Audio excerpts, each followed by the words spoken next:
is like a bazaar. It's like this marketplace where there's all kinds of colors and there's all kinds of people. And so let's talk about going to the bazaar. Now, when you talk about open source businesses or open source organizations, I divide them into two classes. One is foundations. We have the CNCF, we have the Apache Software Foundation, we have much smaller foundations. And these usually exist as nonprofits, and they usually exist to promote open source. And there's absolutely nothing wrong with that. I think that is a great way. Because there are so many open source stakeholders now, how do you fund all this development? Well, if you can organize as a foundation, you can take your hat out and go to all these people and say, hey, you use this stuff, help us promote it, help us maintain it, help us go on. But for the purpose of this talk, I'm thinking more along the lines of a red hat. I'm thinking more along the lines, we're talking about a commercial business where we are going to start a business based around open source software. Now, the first thing you have to do is decide whether or not this is for you. So congratulations, adventurer, you're going to start an open source company. And I really don't have any good advice for how you get that started. In my case, I worked for a company that had an open source component that they built upon, and their investors, after several years, said, we're not doing open source anymore. We own the copyright. We'll just go and make it closed source from here on out. And I saw the potential.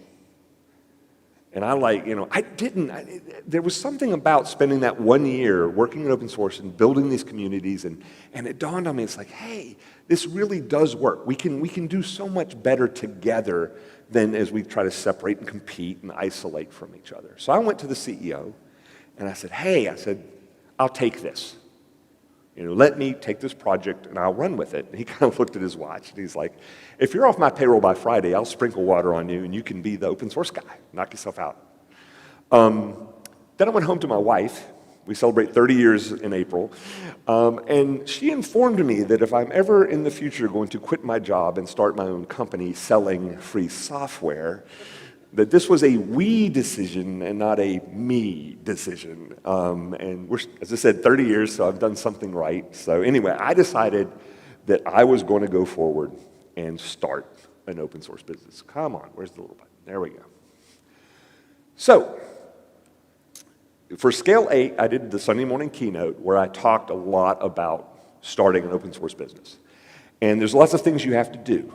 Right? It's just, one of the key point of that talk was open source businesses are businesses. You still have to come up with a product. You still have to engage your customers. You have to promote yourself. You have to get financing. I'm not going to talk about that here. After this conversation, I'm more than happy to talk about what I did to do that. But you do need to come up with a product. And back then, and to some degree still now, the product for open source is services and support. And there's a really good reason for that. So if you're out, like when I joked to my wife, I'd quit my job and I'm going to sell free software. Obviously, you can't sell something that's free. So you're selling something else. You're not selling software. And in many cases, you're selling your knowledge of the software and you're providing basically a safety net for users of it. You're helping maintain it. And I like to describe it as plumbing. So I live on a farm in North Carolina, in rural North Carolina, out in the middle of nowhere, but I do have gig fiber. So yay. Gig fiber and relatively close access to 2 airports. So that's all I really need. And if something, it's a farm, things break. And if it involves wood, I'm fine. If it involves electricity, I'm fine. If it involves plumbing, unless it's the most simple job, I'm horrible. I end up wet, I end up frustrated, and I end up eventually paying someone more money to come and fix the stuff I did. And so one of the things for promoting yourselves when you're doing open source is you're the subject matter expert. You know this tool, you know this product, and you can go out and say, hey, pay me, I will cost you less in the long run, and I will do a better job than you could do on your own. Because I can go to the hardware store and buy the same pipes and fittings that the plumber uses, but I don't have the experience that they do in order to do it. Now, one of the things that you really need to focus on with any business is what's called recurring revenue. It is much easier to keep a customer that you have than to get a new customer. It doesn't matter what business you're in. That's a universal truth. And so one of the nice things about services and support is you can create a subscription, an annual subscription that people can pay. And yes, you may have some attrition. You may have people. I can remember the first time I called this hospital that was using our stuff, and I said, hey, are you going to renew your support subscription? They'd been a customer for like 2 years, and they said, nope. And I was like really shocked. I said, look, I haven't seen any tickets. Are you upset with the software? And they're like, no, it's great. It just works. We don't feel like we need support. So you can kind of work yourself out of a job. But at least in that case, I had a good reason. I hated losing customers that were frustrated because they didn't get something I could control. If the software is great enough that they don't need us, that's fine. And that's another thing that I loved about working in open source is that I felt very clean. Like I used to be a consultant. I would basically be the integrator. So some sales guy would sell a solution, and I would be brought in to implement it. And sometimes I would get to the customer site, and I would realize they bought the wrong tool. And it's like, they spent, one was a large bank, not Silicon Valley Bank, which is a small bank now, but a large bank, and they had spent like $500,000 on this tool back when $500,000 was a lot of money. And I realized they bought the wrong tool. And I did the best I could, but I felt kind of dirty. They obviously the salesman had sold them something they didn't need. With open source, it's like, hey, we're not selling the software, we're providing the services. So if you don't like us, if you don't like our services, you can still use the software. It's not like we're going to say, okay, you have to uninstall it now because you're not paying us, which is a business model some people use. So that worked really well for a while. We ended up getting a number of customers, and it started to plateau, and nothing that we really could do. We'd get a few new customers, but then we might lose one or two. It was not growing. And so we decided to get into the business of custom development. So the business pitch was this: hey, this product does 90% of what you needed to do, and you really need that extra 10%. Why don't you just pay us to do the 10%? Now, it wasn't as easy of a sell as you might think, because first of all, when you write code for money, it's usually, and especially in the United States, falls under this thing called work for hire, which basically means that the company paying your fee owns your work product. And that really doesn't work with open source. So every time we did custom development, we get the master services agreement, I'd go to paragraph 7 and I'd redline it. I'd say, look, we can't do that. And second of all, these features were not inexpensive. They may be 50 grand, 100 grand, and require several months of development work. And they'd say, well, I don't want to pay this money and then my competitor can get this feature for free. And I was like, first of all, look, if the feature we're providing isn't worth what you're paying for it, if it isn't worth 100 grand to you on your bottom line, you shouldn't do it anyway. And then second of all, I'd say, look, this feature, you have a specific use case, and this feature is going to match that use case perfectly. We're going to make it generic enough. So let's say you want it blue and the rest of the world would probably want it green. Well, we'll add an option where, people can switch it to green, but it will always be for you. You always have your blue option because you paid for the feature. It will match. And once we got a few of these customers, I started making a spreadsheet, and I anonymized it. I took out all the sponsors, but I basically said, oh, you don't want to give this for free. Well, here's $1 million worth of code development that other people paid for, and you're getting that for free. So why don't you get the business value, and you get this for free, and it becomes part of this great ecosystem. And that usually worked. I can't remember anyone who basically said, no, if you don't do this in a proprietary fashion, I'm not paying for it.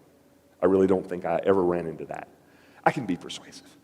But the beauty of it is, in most organizations, research and development is a cost center. I worked for a number of proprietary software companies, and we'd sit around a conference table going, what do our customers want? Now, Steve Jobs had this brilliant ability to tell me something that I wanted that I didn't know I wanted.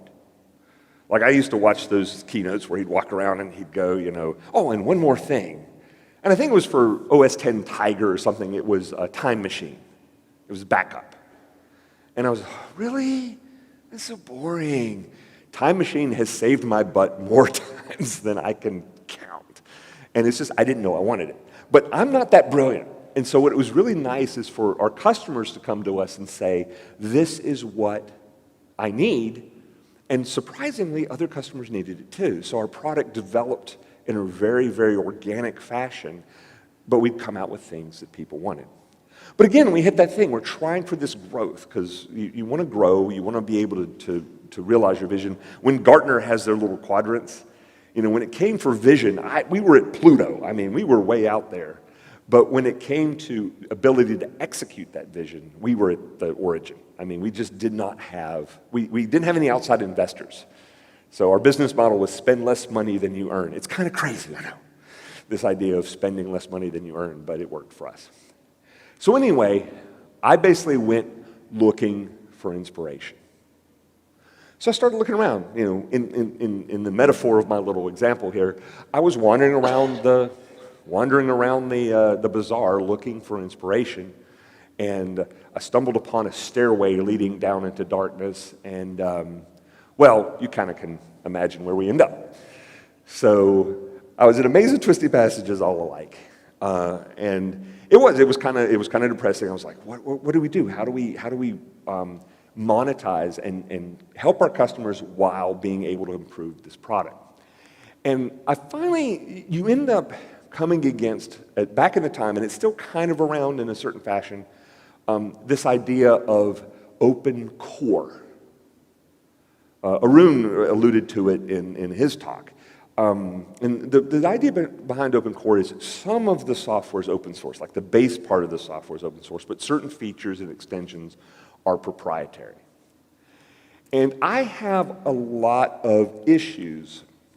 Like if you go back to my blog in my early days, I just ranted about open core because it was very frustrating. We had a booth at Scale, and people would come into us and they would say, well, how much is your enterprise version? And I'm like, well, we only have one version. It is the enterprise version, and it's free. It's free software. Everything we do is free software. And so it was this kind of cloudiness, and we still have to defend against that today in the open source community about what open source is. Because some people say, well, we're open, and what they mean is open APIs. Or we're open, and they may have some piece that's there. Now, in 2010, this guy named Brian Prentice, he works for Gartner. Oh, come on. Don't make me climb up. There we go. This guy named Brian Prentice worked for Gartner. He wrote this damning article called Open Core, the Emperor's New Clothes. And he basically said, look, if you're looking at an open core solution, you have to treat it as if you were buying proprietary software, because you basically get zero value out of the open source piece. And that was the thing that probably bothered me the most about the open core business model, was this idea that, I used to ask, come to conferences, and it was very popular, so I'd meet someone on the open core side and say, what would happen if one of your community members submitted, so you got this one feature, let's say you have this one feature that everyone's paying for, and your little hockey stick graphs, that you've told your investors are dependent upon this one feature. What if they submitted it? I say, here's my pull request, and it implements this feature, and it's great. Would you accept the pull request? Could you accept the pull request? And to me, the more interesting question is, what if they submitted the pull request and it sucked? It kind of sort of worked, but it kind of sucked. Do you accept it and then fix it? Or do you not accept it because, oh, it sucks, so I don't have to accept it and I can avoid it? I mean, one of the things I like about open source, and I call it, does anyone know of an author named David Brin? He did the Uplift saga and stuff like that, and he did this one thing called the practice effect. And it's my favorite type of science fiction or fantasy, where they basically say, okay, here's the world as we know it. Let's change one thing. And the thing he changed was the second law of thermodynamics. So instead of things basically falling apart the more you use them, they got better the more you use them. So you only needed one pair of clothes. Because when the seasons changed and it got cold, your clothes would actually get thicker and keep you warmer, because practice effect. And in the summertime, they'd get thinner and keep you cool. And so if you were wealthy and wanted to have lots of clothes, you had to hire people who were pretty much your same shape and build to wear clothes so that you could swap your suits out. Because if you just stuck them in the closet, they fall apart. And I actually used this in an opensource.com article many years ago where I basically said, that's what open source is like. Because in our own experience, we had this guy in Italy, I love him to death, his name is Antonio, and he submitted a feature, a map. And everyone wanted a map. And the first iteration was not very good. I'll just be honest, it wasn't very good. It kind of did, what you would expect a map to do, but it wasn't very good. Well, another guy named Seth said, oh, this is kind of cool, and he started working on it. And toward the end, the map wasn't bad, because we had this kind of practice effect. And in open core, you don't get that. So let's just ignore open core right now, because you end up in pitch darkness and you were probably going to be eaten by a grue. So anyway, getting back to open core versus open source, I did find some inspiration for open source. So I live in North Carolina, and as you may know, the headquarters of Red Hat is in Raleigh, North Carolina. They have a nice big tall building. And I'm not very shy and withdrawn, so I wrote my friend Spot Calloway, who was at Red Hat at the time, and I said, I want to meet Jim Whitehurst. And I want to talk to Jim Whitehurst about my business and get his advice. And Spot was like, Jim at redhat.com. Send him a note. He knows me. Just tell him I sent you. And sure enough, he wrote back almost immediately, like within a couple of hours, and he said, talk to my assistant Andrea, set up something. Great. And so I get this meeting with Jim Whitehurst, and I'm not very shy. I don't have issues I don't get starstruck very easily. But so I'm here, and I made this really nice presentation describing our business, describing where I wanted to take it. And I'm sitting there in his office. So you go up to the top floor, and there's his office, and then off of it is a small conference room for seat about 10 people.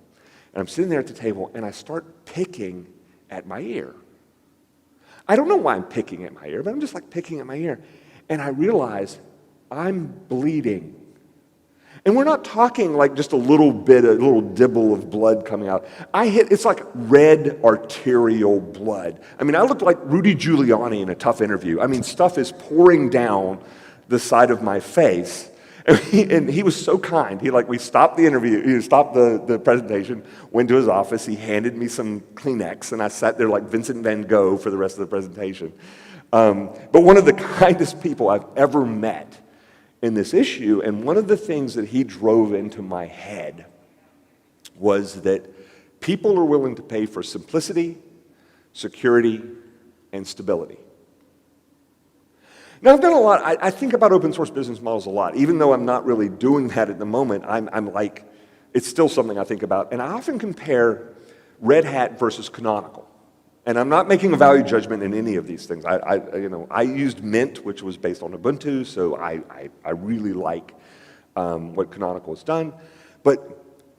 And Canonical so Red Hat was $1 billion company in revenues, and they got sold to IBM for $35 billion with a B dollars. That's significant money.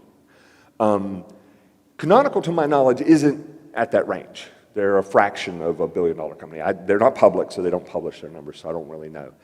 But I noticed that Canonical, the reason they're adopted, Canonical is very developer-focused. I don't think there's anything wrong with that. But Red Hat was very enterprise-focused. And the secret is enterprises do not like change. A developer's like, oh, wow, this new thing came out, and it makes my life easier, and this is great, I love it, I want to adopt it, boom, boom, boom, boom, boom. And the enterprise was like, no, we don't want to upgrade, we don't want to do nothing. It works, fine. And it's a secret. I mean, we always think we need to do more features and things like that, but in the case of enterprise software, which is where most of the money is, people don't really like change. So what we did in my company is we adopted a process where we basically said, we're going to create 2 versions of our product. And I called it the Fedora Red Hat model. So we created this version that was kind of like Fedora. I don't want to call it the community version, because both versions that we had were GPL compliant, or GPL licensed. But we basically said, we're going to create this version that's going to have a rapid release cycle. We were doing a release, maybe a major release, 12, 18 months, which in open source time is an eternity. But we didn't want to break anything for our enterprise customers. So we created a release that lagged this rapid release so that our support customers would have this stable, secure, simple to use. Our configuration, and configuration is not software, so our configuration was based on XML, and when you did an upgrade, you had to do these merges. You had to kind of merge your XML changes, which was painful. So in our stable or long-term version, we made it, if it was a point release, there were no configuration file changes. And we didn't put any new features in. We focused on performance and security.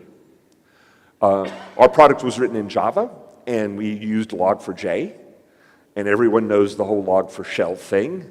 I can remember I was doing some consulting at the time for a bank, and I called up my, log4shell hit, and I called up my senior VP I was working for, and I said, Dimitri, I says, we got to get ahead of this, because I knew it was used throughout the bank. He goes, oh, security's been trying to reach me. I'm like, take the call.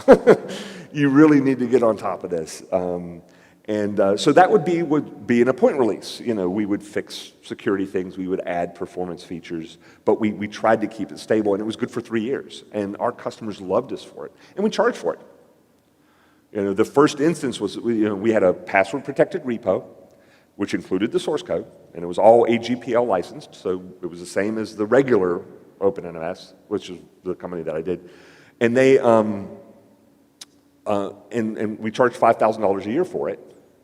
And people enjoyed it. They bought it. And my goal was, what I really wanted to do was have customers come to us who didn't want support, who didn't want services. So I was interacting with a lot of people in Silicon Valley before the pandemic, and they were all on this thing called Zoom. And I'm old enough to remember Zoom was a show that followed Sesame Street on PBS. I didn't really know what Zoom was, and so but everyone was trying it. I said, oh, well, we should get a Zoom account, because we'd tried WebEx, and Zoom seemed to work pretty well. So I went to the website, started an account, put in a credit card, boom, I had Zoom. No one at Zoom knew I existed. There wasn't a sales cycle. I didn't have to talk to anybody. I was a number on a spreadsheet. And that's kind of where I wanted to get with our product. I heard this story about this guy who was a game developer. And so he wrote a game for Xbox, and he put it up on Microsoft Marketplace or whatnot, and then he didn't really think about it. Apparently it was a platformer. I hope I'm not spoiling it, because I don't even remember the name of the game. But it was a platformer where you manipulated time. So each level you were trying to manipulate time. You were trying to save the princess from the brute. And it turned out when you finished the game, you were the brute. Like the character you were trying to fight against, that was actually the good guy who was saving the princess from you. And apparently that resonated with a whole bunch of people, so they bought the game. And he's sitting at Starbucks out here in Sunnyvale, and he goes, oh crap, I'm a millionaire. Because it had gone viral, and all, hundreds of people had bought this game. And I'm like, I want that, because I have to work really, really hard for our money. And so that was one of the things I was trying to figure out in an open source business model. How can you come up with that? Now, creating these two versions and charging for the particular version that we had worked. I mean, our revenues went up. But it was more we never ended up getting a customer. Well, we had two people who bought it just for that stability and didn't want support. And that's kind of what I wanted, but it didn't quite work out. Now, I do want to stress that both versions that we did were a Pharaoh GPL. They were free software.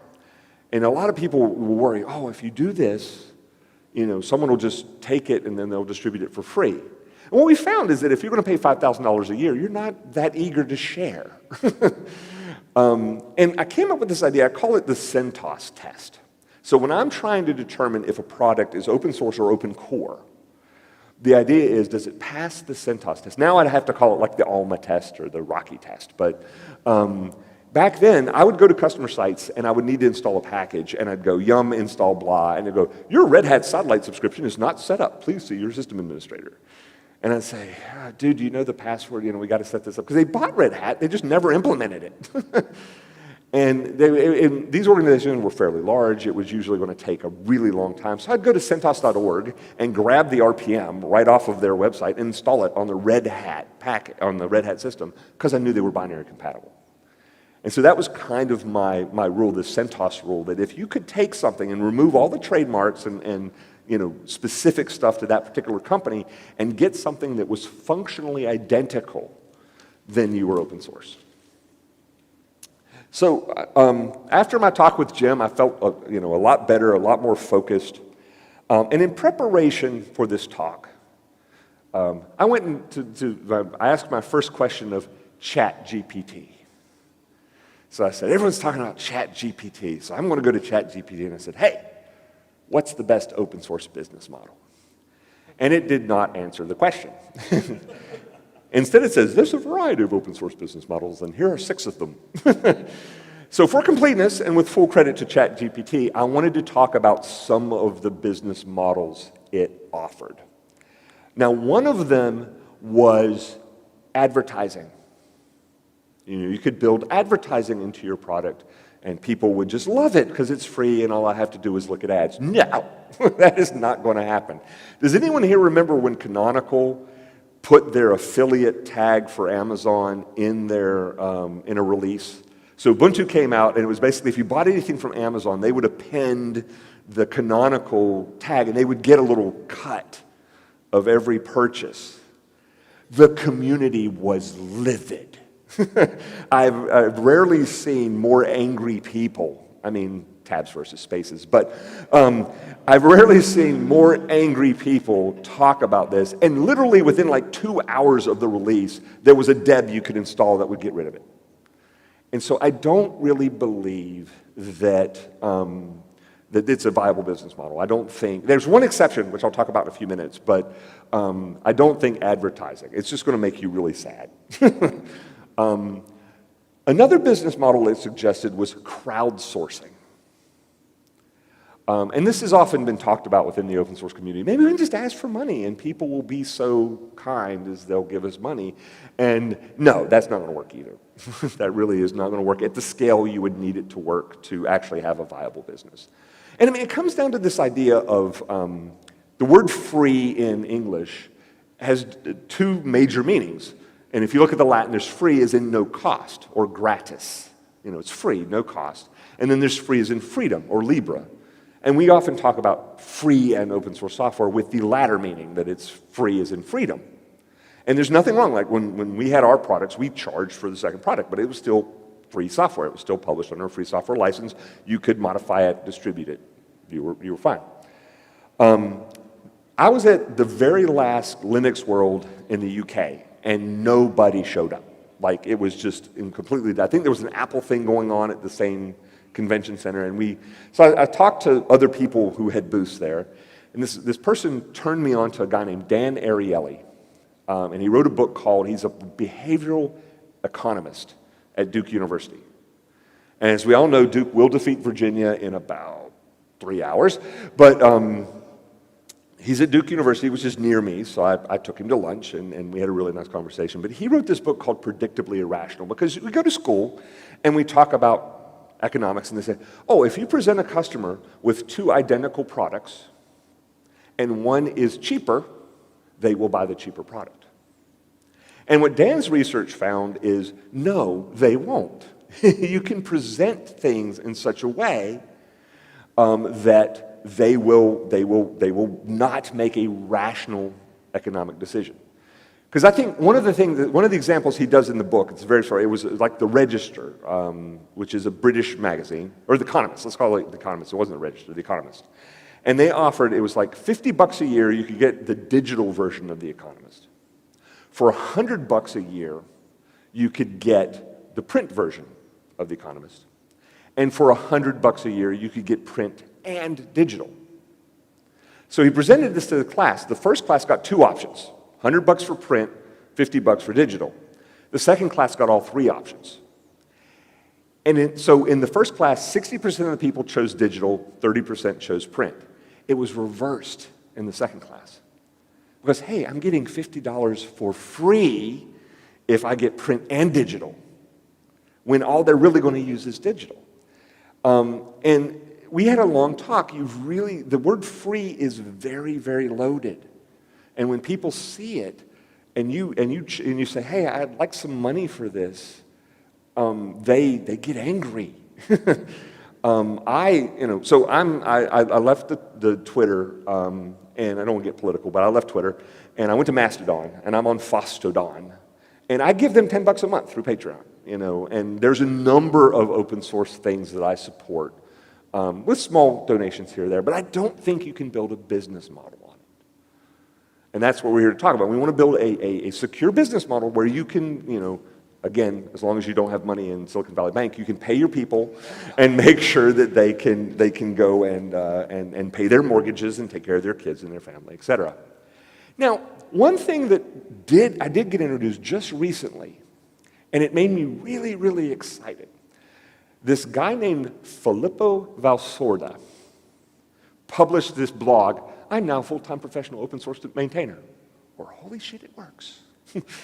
And what this guy had done, he was a developer, he worked for Google, and he was involved in a number of open source libraries, a number of open source projects. Some of them involved crypto, not crypto the money, crypto the secure transfer. And he found out that he could go to these companies. He got 6 companies to sign up to support him as a maintainer because they used the libraries he worked on. And he ended up making as much, if not more, money in that fashion than he did when he worked at Google.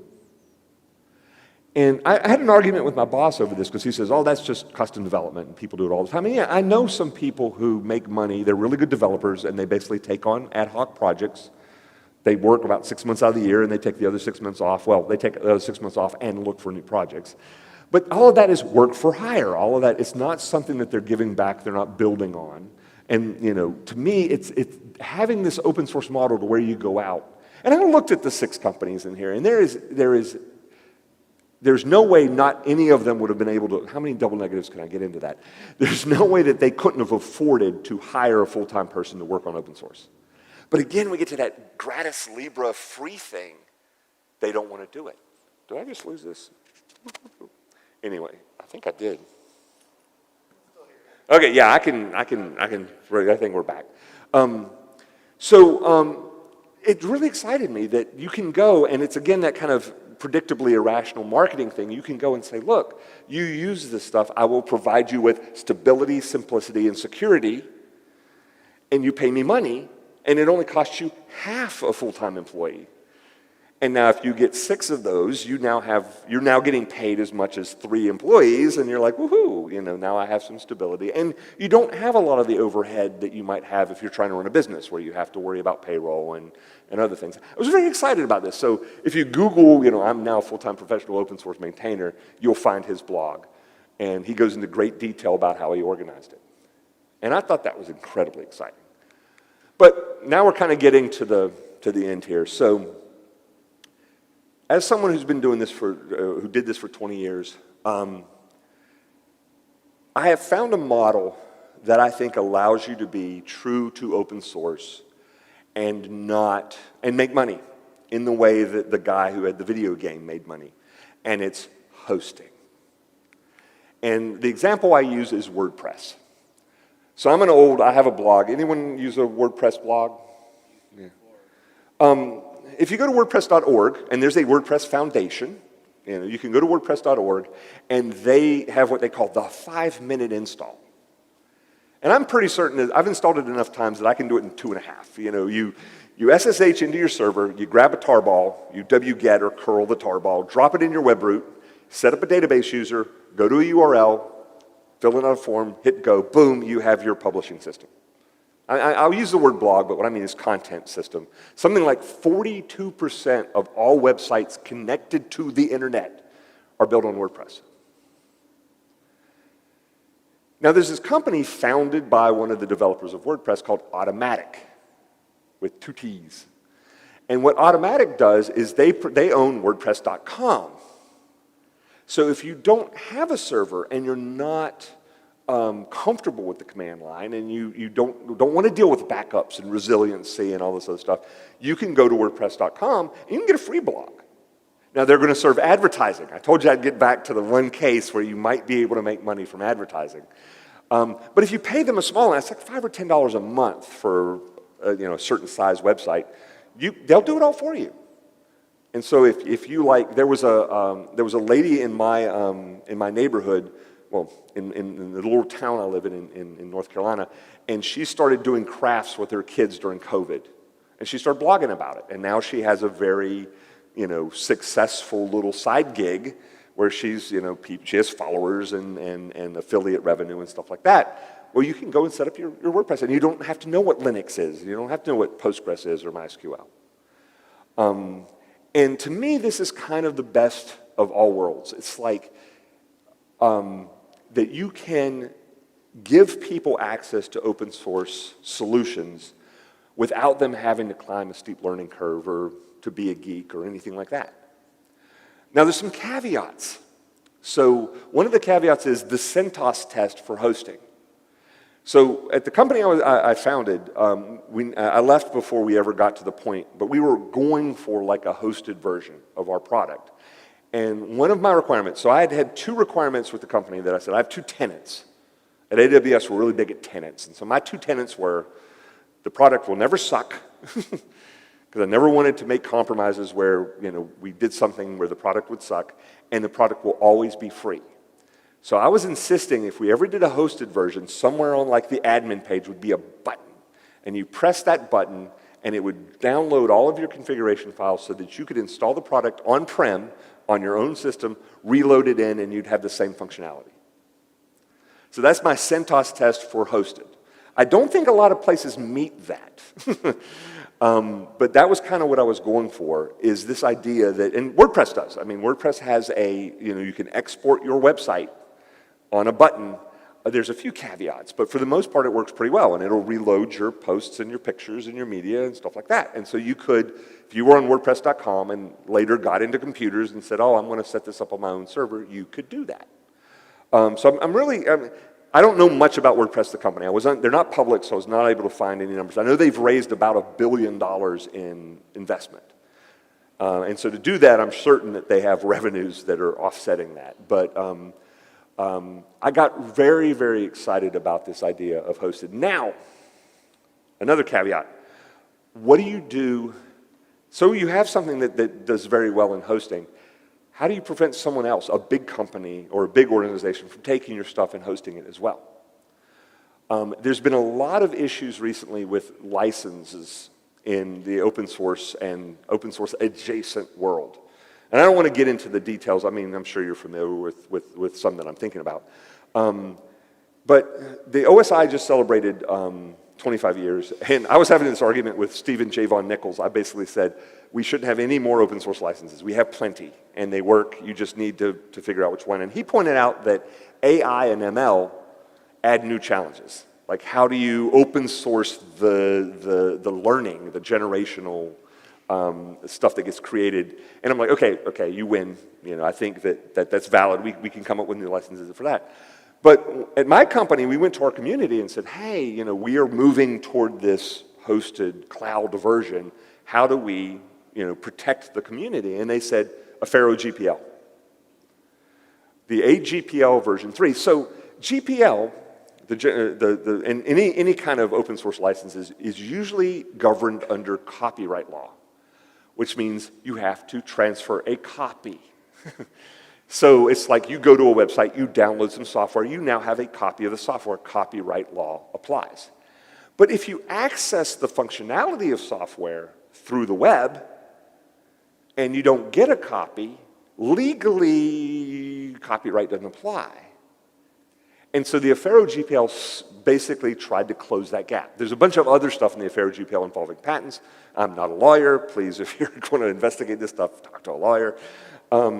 But basically what happened is it said if you expose the functionality of open source software through a website or through a network connection, and you've made changes to that software, you have to make those changes available to your users. And it's surprisingly effective in shutting down people who just want to take your stuff and monetize it. A piece of software I use every single day, several times a day, is Nextcloud. There's a couple of Nextcloud talks here. They have a booth. I love Nextcloud. And the app I actually use is their news app.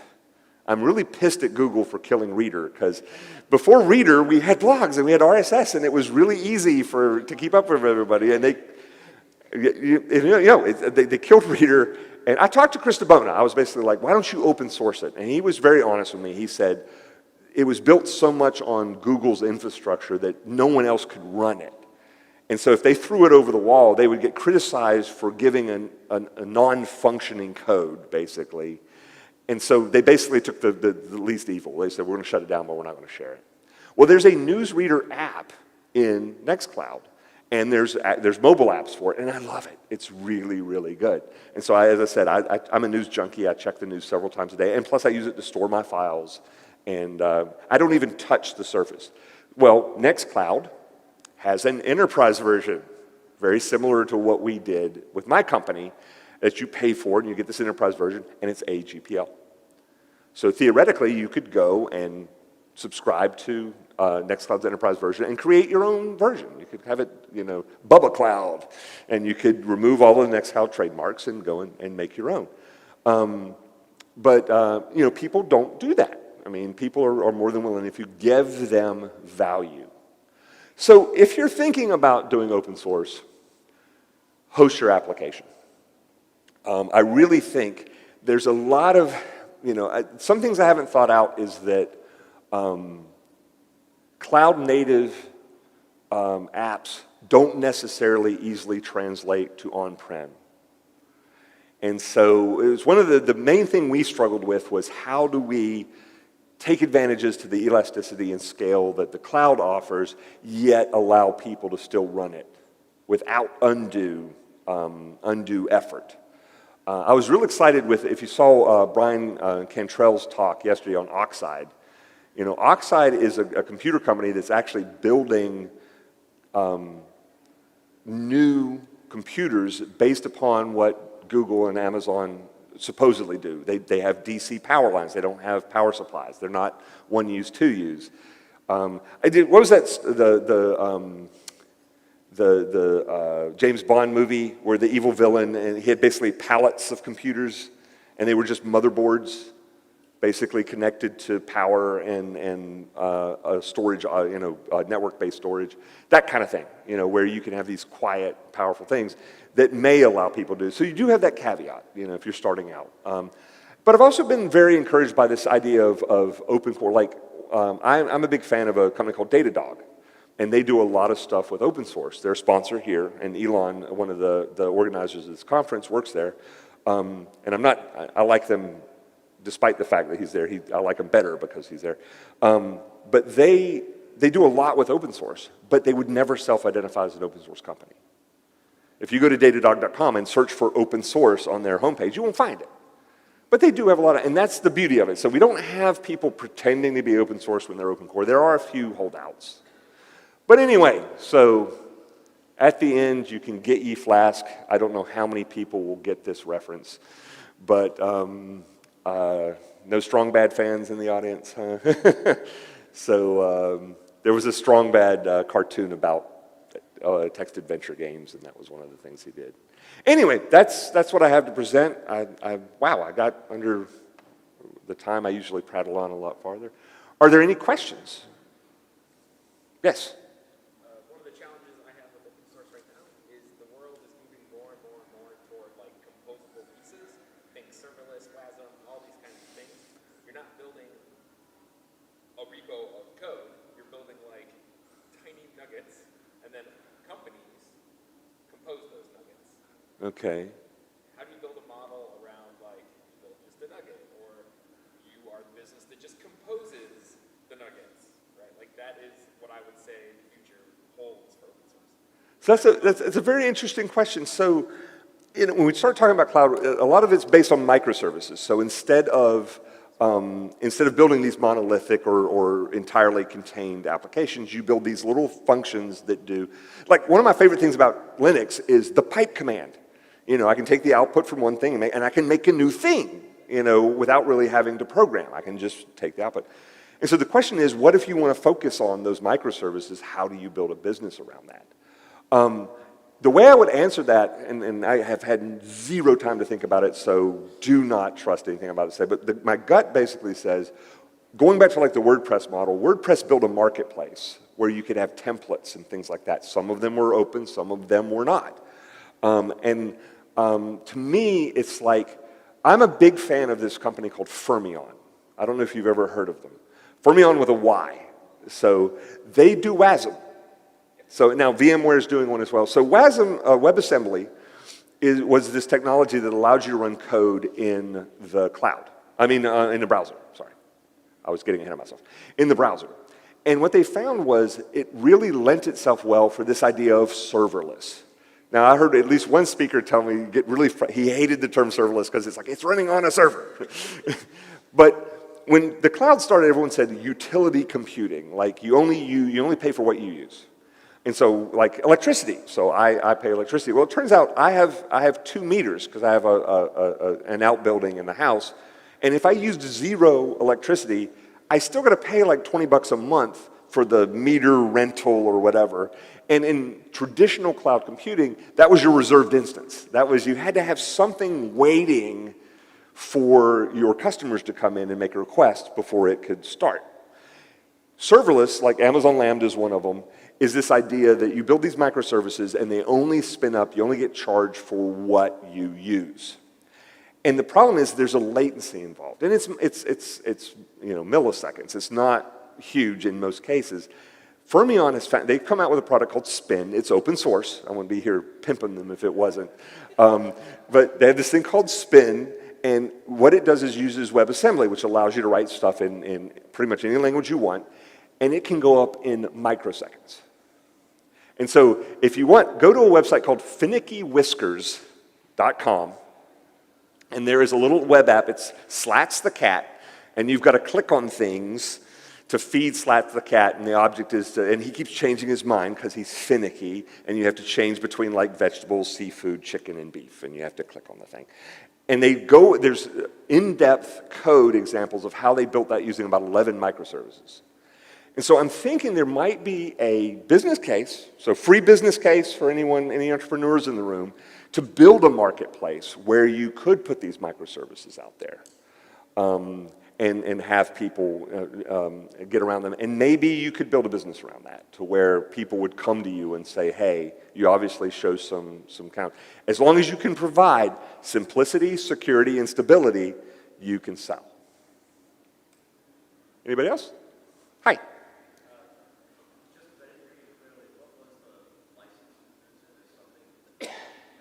Oh, the Affero, the AGPL version 3. So the Affero GPL is a lot of, because when I ran this small business, we did actually have a company that stole our code, like violated the license and just turned it into a commercial product. And we started a legal action against them, and they actually went out of business before we could do anything. But I really respect companies like Nextcloud, and a lot of people have adopted this license, and it closes that hosting loophole. Now the downside is a lot of companies won't touch a Affero GPL with a 10-foot pole. If you look at the big companies, I won't name any because I work for one of them. If you look at it, a lot of people, they're worried about, in specialized cases they'll probably use it, but for the most part, because of this idea that anything you provide by the cloud can be made underneath the, can be required to be made public, they're very hesitant. If you go to Nextcloud, they have a frequently asked question. So if you type in Nextcloud Enterprise FAQ, I just saw it like 20 minutes ago.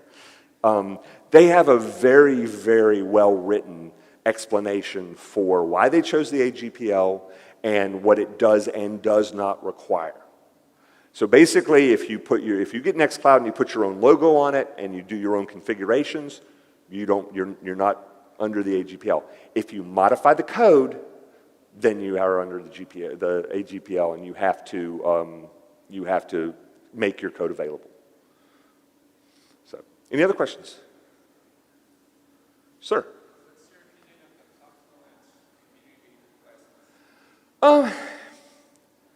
I am for any company that supports open source. I just, even in the open core model, we're still creating open source software. But to me, I really lean toward, we have these wonderful licenses in the OSI model, and I think we should be picking one of those. That's all I really feel comfortable talking about that. It's a big thing, and I think that it's a little bit of a danger moving forward is that when you start off with an OSI-approved license and then you change it to more of a source available kind of license, it somewhat erodes trust in open source. It's like I'm an enterprise, and I'm gonna use this license, and it turns out that so I build a product on this library, and then suddenly they go, oh, you got to pay us for it now. I mean, you can't put the genie back in the bottle. If I publish something under an open source license, it's there. But I can say, oh, most software evolves, most software has to change, and so unless someone's willing to step up and do that, it won't work. And I think, we need to, you can always fork it, and that's usually what happens when a company makes a decision that the community disagrees with, someone will fork it. But again, you get to this whole business model thing, I want to feed my kids, I want to, pay for my house. How can you do that at the same time? And in a lot of cases, the options aren't there. But I really think that if you identify as open source, you should be using an open source license. But if you're a commercial company that does open source, just be upfront about it. Datadog is very upfront about it. And also, I know Bradley Kuhn would disagree with me. Sorry. Bradley and I have a lot of arguments. In my CentOS test, if you will, for hosted, I don't require that a company open source its control plane. I don't require that the stuff that they use to make their hosted thing work, I don't require that to be open source. I really don't. I mean, that can be your secret sauce, that can be the thing that differentiates you, but the requirement is that whatever functionality you give me, I get on-prem. If I can do that, then I don't have the vendor lock-in, I don't have the issue. It's still open source to me, you're making my life easier, but if for whatever reason you decide to change things in the future, I can still get my stuff out.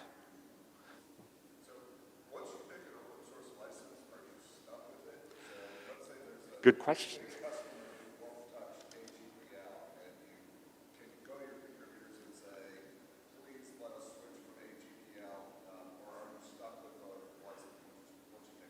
I actually have an example for that. So when we switched our license to the AGPL, a number of companies that you would have heard of came out of the woodwork and said, hey, we're using your thing and we can't use it if it's AGPL. What are our options? And the question comes down to who owns the copyright. I'm a big proponent of contributors agreements. And again, Bradley Kuhn and I really disagree on contributor agreements, and a lot of other people that I respect in the open source community. But what a contributor agreement is, when I submit code, I'm basically giving you the project, or in the case of a commercial open source, the company rights to this code. And again, we had a really strong community, so I went out to the community and said, what should we do? And they suggested we adopt the Sun, now the Oracle, contributors agreement, which introduces a thing called dual copyright. So basically, you as the person who wrote the code, you keep copyright to it. You can use it any way you want to, but you grant us copyright as well. And so what we did was, there's a brilliant young man in Florida named Aaron Williamson, and he used to work with Evan Moglen, and he's a lawyer, and I hired him, and I said, I want you to make a GPL license, proprietary license at GPL that basically forbids you from hosting it. So basically what the AGPL does, but it was proprietary. And we gave our commercial customers the option. They could choose the AGPL or they could choose this commercial license, which just didn't say AGPL. You know, it didn't have any of the patent stuff in it or anything like that, but it basically was like you can freedom modify it, distribute it, blah, blah, blah, blah, blah. You just promise not to compete with us as a hosting provider. And that's how we addressed it. A lot of companies don't have that option because they don't own the copyright. And if you don't own the copyright, so take a look at Nextcloud. Nextcloud grew out of OwnCloud. So Frank Karlasek basically said, I don't like the direction OwnCloud's going. I'm going to fork it and create Nextcloud. And in my understanding, I haven't looked at the code, but my understanding is that OwnCloud kept that copyright. And it was GPL version 2. Well, it turns out when they do Nextcloud Enterprise, the Affero GPL is GPL2 compliant. You can go to a more restrictive license. You just can't go to a less restrictive license. So I can take Apache 2.0 code. Again, I am not a lawyer. But I can take Apache 2.0 code and embed it in a GPL licensed application. I can take a GPL code and I can embed that in an Affero GPL licensed application. But I can't take Affero GPL code and Apache license it. So you can't go backwards. So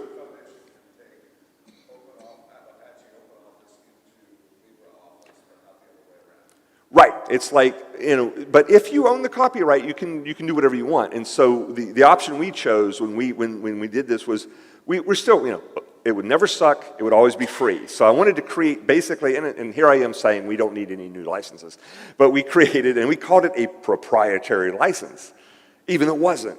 But you know, you get that past the lawyers of these big companies, and they're like, okay, yeah, I'm familiar with proprietary licenses. I'm very comfortable. Yes, sir.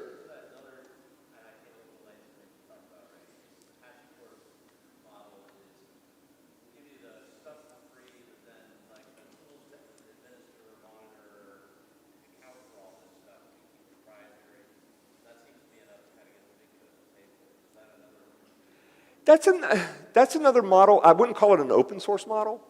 But again, you're trying to add value. You're basically trying, you know, simplicity, security, stability. And you know, Hashi's been very, very successful. They have things, and they have this environment that, you know, Terraform keeps growing. You know, release after release after release, it becomes more useful, and they're financing that through this particular model. And again, to me, a lot of these companies, they're open source adjacent, like they support open source. And again, we as the community have the right to fork it.